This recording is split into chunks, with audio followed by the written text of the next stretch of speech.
నమస్కారం ప్రియమైన ప్రేక్షకులారా, మీకు స్వాగతం మా డైలీ న్యూస్ బులెటిన్కు. ఈరోజు మనం ముఖ్యమైన వార్తలను చూద్దాం. నేను మీ న్యూస్ రీడర్, మీతో ఈ సమాచారాన్ని పంచుకుంటాను. మనం ప్రారంభిస్తాం ప్రాంతీయ వార్తలతో. ప్రాంతీయ లోకల్ న్యూస్. మన ఆంధ్రప్రదేశ్ మరియు తెలంగాణ రాష్ట్రాల్లో జరిగిన ముఖ్యమైన సంఘటనలు. ముందుగా, హైదరాబాద్లో ట్రాఫిక్ సమస్యలు తీవ్రమయ్యాయి. ఔటర్ రింగ్ రోడ్పై భారీ వర్షాల కారణంగా ట్రాఫిక్ జామ్లు ఏర్పడ్డాయి. దీంతో ప్రయాణికులు ఇబ్బందులు పడ్డారు. పోలీసులు ట్రాఫిక్ను నియంత్రిస్తున్నారు, కాని మీరు ప్రత్యామ్నాయ మార్గాలను ఎంచుకోవాలి. ఇక విజయవాడలో స్థానిక రైతులు పంటలకు సంబంధించిన సమస్యలపై ఆందోళన వ్యక్తం చేశారు. కృష్ణా డెల్టాలో నీటి కొరత కారణంగా వరి పంటలు దెబ్బతిన్నాయి. ప్రభుత్వం రైతులకు సహాయం చేయాలని డిమాండ్ చేస్తున్నారు. మరోవైపు తిరుపతిలో బ్రహ్మోత్సవాల సన్నాహాలు జోరుగా సాగుతున్నాయి. ఈ ఏడాది లక్షల మంది భక్తులు వచ్చే అవకాశముంది. కాబట్టి స్థానిక అధికారులు భద్రతా చర్యలు తీసుకుంటున్నారు. చివరగా, హైదరాబాద్లో వాతావరణ హెచ్చరిక. భారీ వర్షాలు పడవచ్చు, కాబట్టి జాగ్రత్తగా ఉండండి. ఇక మనం జాతీయ వార్తల వైపు వెళ్దాం. జాతీయ న్యూస్. ఢిల్లీలో ప్రధానమంత్రి కార్యాలయం నుంచి ముఖ్యమైన ప్రకటన వచ్చింది. కొత్త ఆర్థిక సంస్కరణలు ప్రవేశపెట్టబడ్డాయి. ఇవి చిన్న వ్యాపారాలకు సహాయం చేస్తాయి. 2025 బడ్జెట్లో భాగంగా పన్ను రాయితీలు పెంచబడ్డాయి. మరోవైపు, జమ్మూ కాశ్మీర్లో భద్రతా బలగాలు ఒక ఉగ్రవాది సమూహాన్ని అరెస్టు చేశాయి.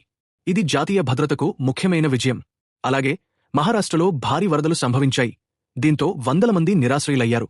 ప్రభుత్వం రెస్క్యూ ఆపరేషన్లు చేపట్టింది. చివరగా, సామాజిక ఉద్యమాల్లో మహిళల హక్కులకు సంబంధించిన కొత్త బిల్ పార్లమెంట్లో చర్చకు వచ్చింది. ఇప్పుడు అంతర్జాతీయ వార్తలు. అంతర్జాతీయ న్యూస్.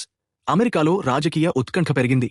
2026 ఎన్నికల సన్నాహాల్లో డెమోక్రటిక్ పార్టీ కొత్త అభ్యర్థిని ప్రకటించింది.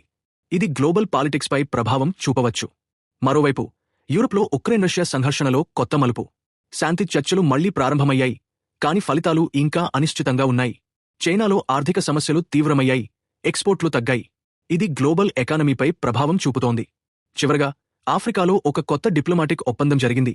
ఇది వాణిజ్యాన్ని పెంచుతుంది. ఇక వ్యాపారం మరియు ఆర్థిక వార్తలు. Business economy. స్టాక్ మార్కెట్లో భారీ లాభాలు. సెన్సెక్స్ 800 పాయింట్లు పెరిగింది. టెక్ కంపెనీలు ముందుండి నడిపాయి. రూపాయి డాలర్తో పోలిస్తే బలపడింది. ఇప్పుడు ₹83.50. కార్పొరేట్ న్యూస్లో, టాటా గ్రూప్ కొత్త ఎలక్ట్రిక్ వెహికల్ ప్లాంట్ను ప్రారంభించింది. ఇది వేల మందికి ఉద్యోగాలు ఇస్తుంది.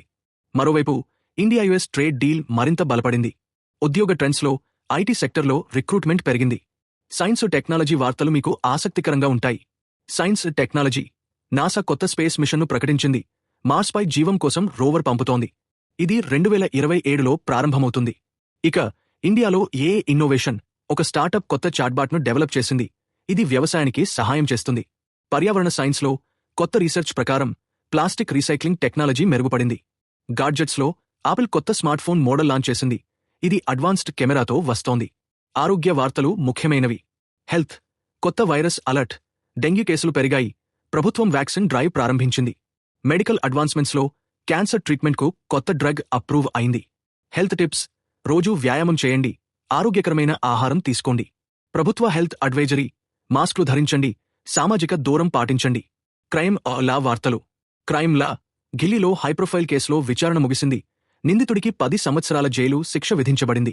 పోలీస్ ఆపరేషన్స్లో ముంబైలో డ్రగ్ రాకెట్ బస్ట్ చేశారు. 5 కోట్ల విలువైన డ్రగ్స్ స్వాధీనం చేసుకున్నారు. లీగల్ వెర్డిక్ట్స్లో సుప్రీం కోర్ట్ ఎన్విరాన్మెంట్ లాపై కీలక తీర్పు ఇచ్చింది. స్పోర్ట్స్ ప్రేమికులకు. స్పోర్ట్స్. క్రికెట్లో ఇండియా ఆస్ట్రేలియాపై విజయం సాధించింది. విరాట్ కోహ్లీ సెంచరీ చేశాడు. అంతర్జాతీయంగా ఒలింపిక్స్ సన్నాహాలు జోరుగా సాగుతున్నాయి. ఫుట్బాల్లో మాంచెస్టర్ యునైటెడ్ మ్యాచ్ గెలిచింది.